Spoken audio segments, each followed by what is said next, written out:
My friend's girlfriend is plagued with mental demons, all of them telling her I'm trying to steal her man. Now I avoid them like the plague, but somehow I'm still living rent-free inside her head. Posted by you/particular anxious 208. Miles and I are in our early 20s. We have known each other since we were 2 because our parents are best friends. Now, I wouldn't say Miles is my best friend. He is a good friend and we do hang out on occasion, but we see each other on all major holidays because of our parents. The problem started because of a dumb childhood memory. When we were 8, we had a wedding play in the school aftercare program. I played the bride and Miles was the groom. It was a play with horrible songs and uncoordinated kids. Obviously, our parents took pictures and videos of that, and we each have one picture on our family picture walls. Miles is dating Lindy. They met 3 years ago and started dating last year. Lindy does not like me. So every time we coincide at a celebration, she makes a comment about me being the typical girl best friend. One time, she even said that I secretly wanted to sleep with Miles. I have no clue where she got that impression from. Miles and I have different friend groups and schedules, and besides the monthly catch-up over food, we don't really meet that much. Things got worse when Lindy saw the wedding play picture. The comments just increased. She even started DMing me on Instagram, saying she knew what game I was playing. I talked to Miles about this once, and he told me to give her time. So his birthday was on Saturday, and I was invited. Lindy wrote me something along the lines of her supervising me. This was their first birthday as a couple, and I was apparently not allowed to take up his time. I was honestly just fed up. I tried talking to Miles once more, but he said the same thing. So I just skipped it. When the party started, I wrote a quick message saying, "Sorry, I can't come," and told him my mother would bring his present. Now he's upset with me for missing his birthday. Lindy is mad that I made it all about myself, and my parents are upset that I missed a family function. Edit. I didn't show anyone the messages because I didn't want to make more out of this than it is. I didn't want to turn anyone against Lindy, especially since she's a new fixture in Miles' life. That would just make things more difficult for both of us. I thought that talking about it might be the more mature thing to do.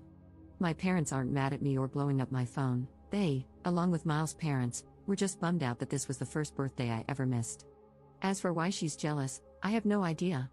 Neither of our parents ever wanted us to get together. There were never any jokes or anything about it. I think they'd also never want that.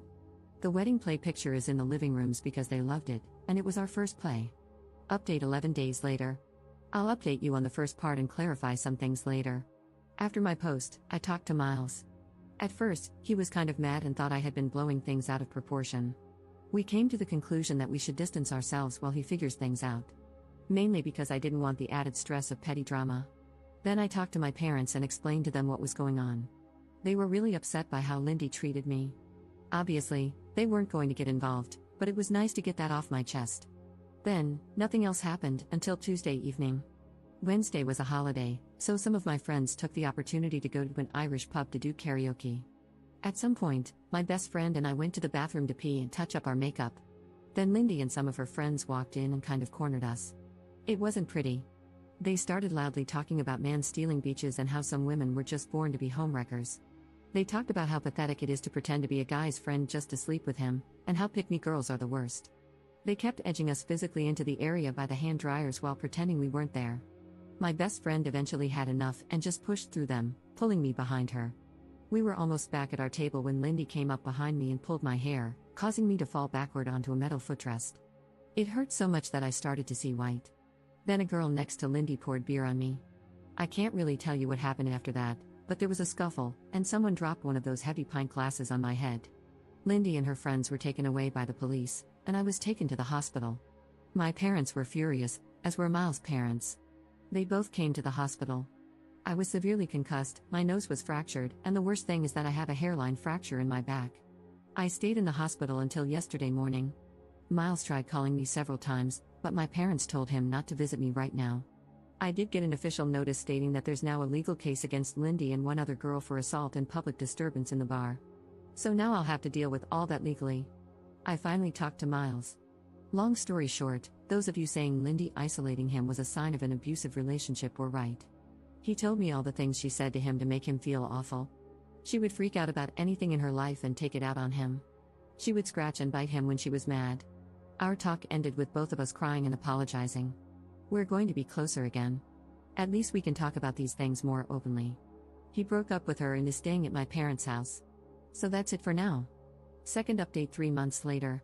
I'll update immediately and go into details later. An official court date has been set for my case against Lindy.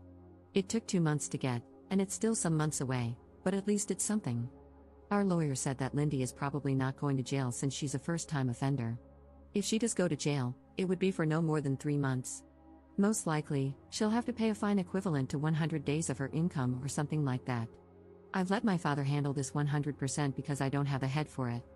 There's a second lawsuit going on at the same time since I am now legally considered chronically ill. The hairline fracture wasn't a passing thing but has developed into a long-term condition. I'm in pain daily. Not every day is terrible, but not a day passes where I'm not at least at a 2 on the pain scale. As a result, I haven't been able to work. Right now, my insurance pays 75% of my former income, and my workplace covers the rest, but I will probably get fired. So, my insurance filed a claim against Lindy to cover my lost wages. I'm currently not in contact with Miles. I try to be supportive, but being disabled by his jealous ex-girlfriend has made me bitter toward him. He was a victim, but now I can't live my life, and I partly blame him for that. I'm in therapy to work through all of this and have taken up some new hobbies. I've started writing more and looking into courses or online classes. Miles' parents have been very apologetic and have supported me a lot. His mother has been a saint. She's volunteered to drive me everywhere, and we've actually become friends. We even went to see Deadpool and Wolverine together. She's a stay-at-home wife, so we have a lot of time. One of Lindy's friends reached out through my lawyer, offering to testify against her. She also sent a letter apologizing. To make a long story short, Lindy had told them that I was bullying her and that Miles had already cheated on her with me once before. So that's where things stand right now. Take care and watch your back. Third update 2 months later. Hey everyone. So, here we are again, and yeah, things have moved along, but honestly, I'm just tired. The first court date? It came and went. It was my insurance company versus Lindy, and surprise surprise, she lost. She's on the hook for most of my lost wages, which is nice, I guess. I didn't have to be there the whole time, which I was grateful for because I've had enough of this mess. As for the criminal case, well, we don't even know if we'll end up going to court for that one. My lawyer is handling it, and I've handed the reins over to my dad because, honestly, I've had it. I'm no legal expert, and after that insurance loss, Lindy's in a bad spot. Her legal team is apparently scrambling to do some serious damage control, but at this point, that's not my problem. More of Lindy's friends have crawled out of their hidey holes to give testimony.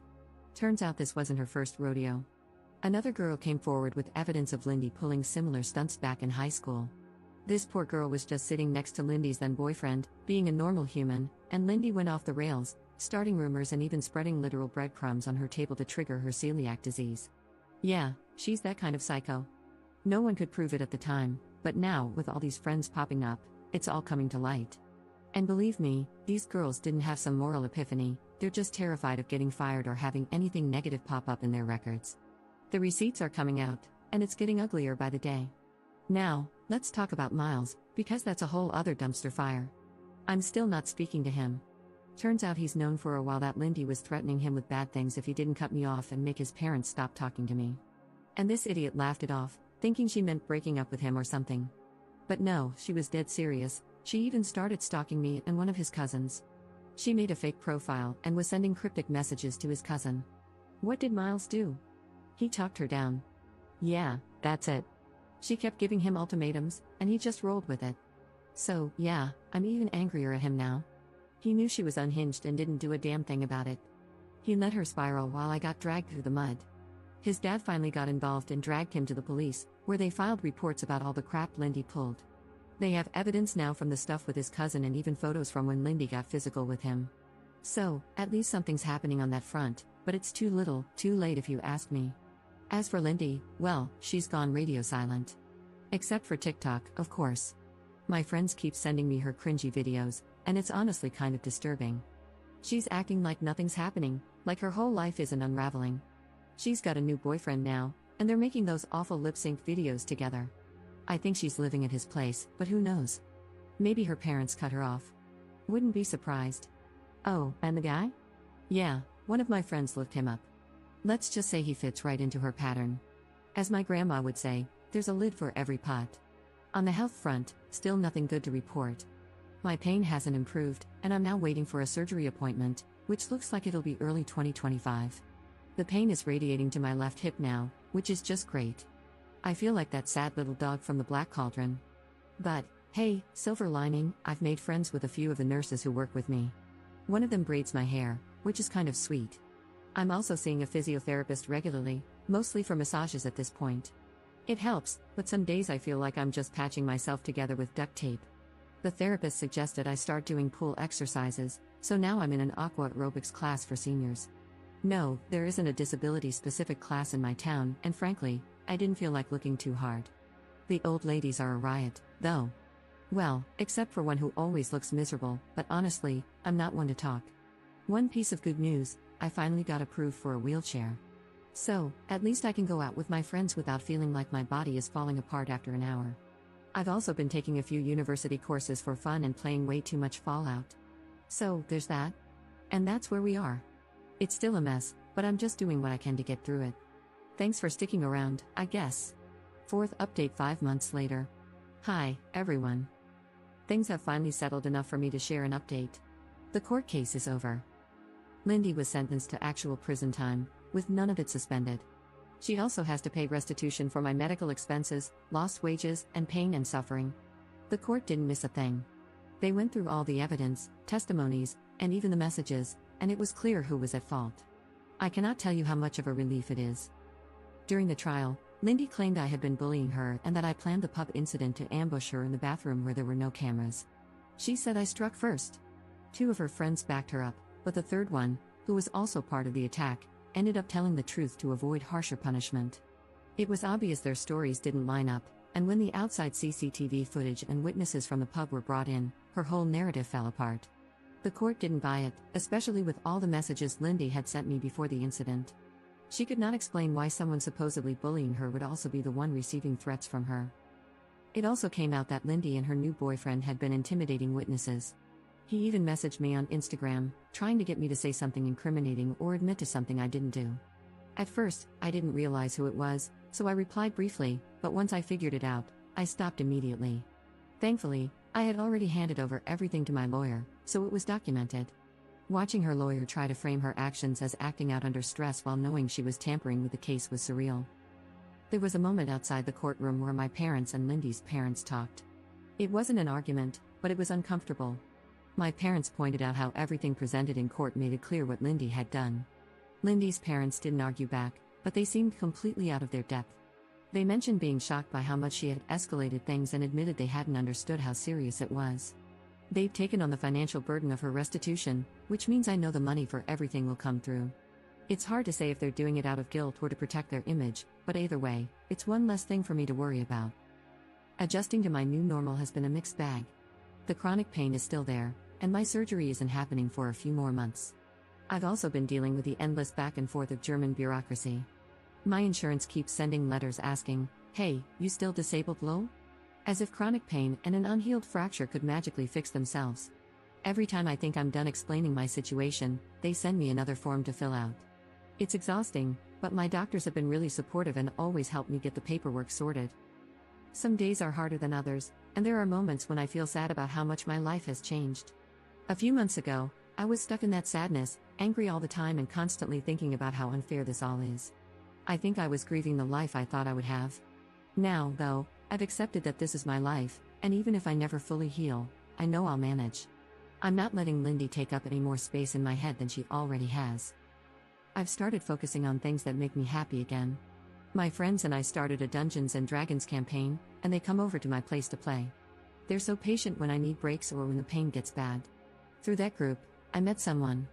At first, I was nervous about getting close to him because I thought he might see my situation as too much to deal with, but he's been amazing. He drives me to appointments, brings me groceries once a week, and has never made me feel like a burden. I'm falling in love with him, and for the first time in a while, I feel hopeful. I've also been keeping my mind busy with courses and finally rewatched all of How I Met Your Mother. Sometimes I catch myself comparing my old life to this one, and it makes me sad, but I don't stay in that feeling as long as I used to. I've started finding a balance between moving forward and letting myself feel everything that comes with this new chapter. I've distanced myself from Miles' parents. They were wonderful to me, but I realize he needs their support now more than I do, and it should be undivided. I still don't know if I can forgive him. To this day, I haven't. Thank you to everyone who has supported me through all of this. It has been a long road, but I finally feel like I'm on the other side of it. Take care of yourselves and hold on to the people who make your life lighter. They make all the difference.